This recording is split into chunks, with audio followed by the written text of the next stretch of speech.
This is the frustration, Mr. Chair. Salamat po. Mr. Chair.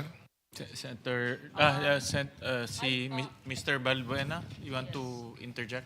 Ba't ka aalis kung frustrated ka? Wala kang sagot na nakuha. Ha? Bakit ayaw? Mr. Chair, we would like to clarify that we are not here to dispute the business models of our oil companies. As a matter of fact, we are thankful for their sacrifices for this country. Kaya lang, it would appear that the business models are no longer responding to the crisis kung paniniwalaan natin yung binabanggit ninyong problema ang kinakarap natin. But until and unless we are able to validate yung data na pinresent ko kanina, we're almost 4 hours now since 10 o'clock in the morning, pwede nga yung vessel to tank gamitin nyo siguro Panamax vessel. Ang ano niyan siguro is about 100,000 metric tons per container. Wala man nagbabalidate po, Mr. Chair. Para sana uwi na lang ako. If you prove me wrong, halimbawa, mali yung nakuha kong information, so magsosorry na lang ako, Mr. Chair. Pwede naman ako magsorry kung mali Hindi na habulin ko na lang yung tao ko, yung kaibigan ko na nagsabi sa akin ng ganun. Bakit mo sinabi ito? Mali pala. Kasi gusto ko lang makatulong talaga I wanted to be wrong kung mali talaga. But you have to prove me wrong.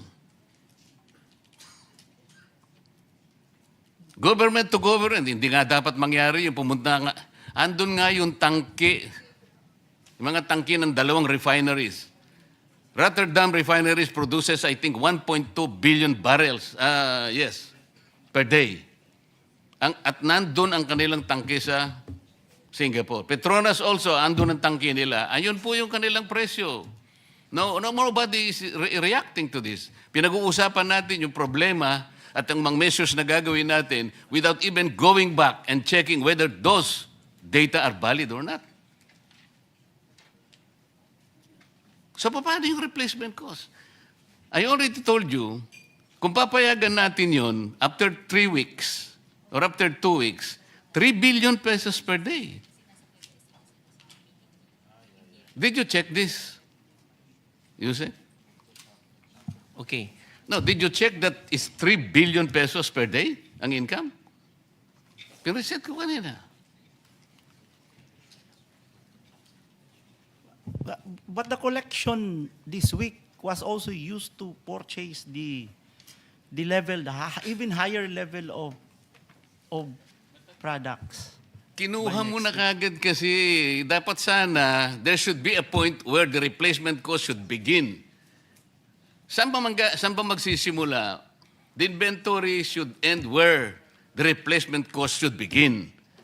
Ang nangyayari, ito nga, binil nyo na kagad ang taong bayan, 110 kagad, 2 weeks, nandun pa ang binenta ninyo, sarili nyong inventaryo.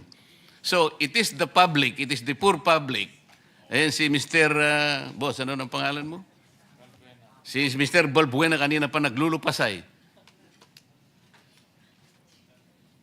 So, Mr. Chair,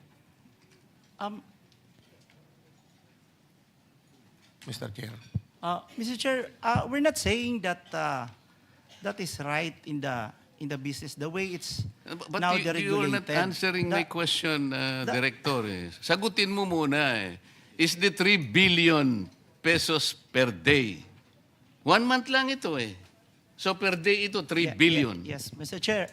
If the perspective, because it's a matter of perspective, if the perspective is to ensure that the 7 days used up this week will be replaced by next week immediately, then the oil company has to collect that level of collection to be able to purchase the 7 days replacement. So we can always go back to the 45 to 50 days supply.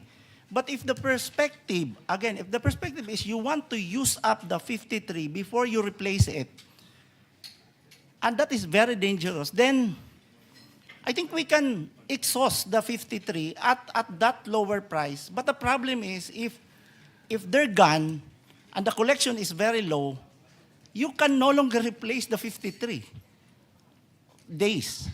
So it's really that's how they're explaining also on Caltex was also explaining that in the same way. No, but we're not saying you're proceeding from the wrong premise. Ang sinasabi ko mula't mula pa, ang pinag-uusapan ninyo yung maps and indicators coming from the Argus.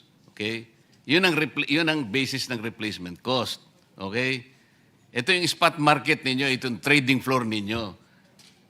Ang sinasabi ko, after 2 weeks pa lang, and considering na meron pa kayong 46 days and 53 days for diesel and gasoline respectively, kumulekta na ng 3 billion, kumita na ng 3 billion pesos per day, which was bankrolled by the people themselves. This is the irony. Ngayon, ano yung role ninyo in the period of emergency and national interest is involved already? Ba't ang pinag-uusapan pa natin replacement cost na kagad? Ito muna ang sagutin ninyo. Is it reasonable? Is this reasonable? In 2 weeks' time? Mr. Chair, again, it's a matter of perspective. When the law says that we may direct the operation, we have to be mindful of again, on price, we have to be mindful of allowing the oil company to be able to replace it on a weekly basis. Okay, isara natin ang argumento. Did you check the oil companies? Kinuha nyo yung document, kanino nila binili? Makikita nyo ba kung magkano binili? Did you check that? Have you done that? Not in that Paano mo sasabihin ngayon? Katungkulan nyo ngayon. If you are screening, if you are monitoring, okay, sabihin na natin replacement cost. Ali kayo mga kaibigan. Pwede nyo bandalin yung inyong mga ICPO. Tingnan natin kung saan nyo binili. Binili natin kay ganito. Ito po yung presyo. Ganito. At least chinek natin. Now, I am asking you, nag-check, sabi nyo, hindi. So, ano yung monitoring? This is the frustration, Mr. Chair. Salamat po. Mr. Chair. Senator, Mr. Balbuena, you want to interject? Ba't ka aalis kung frustrated ka? Wala kang sagot na nakuha. Uh, Ha? Bakit ayaw?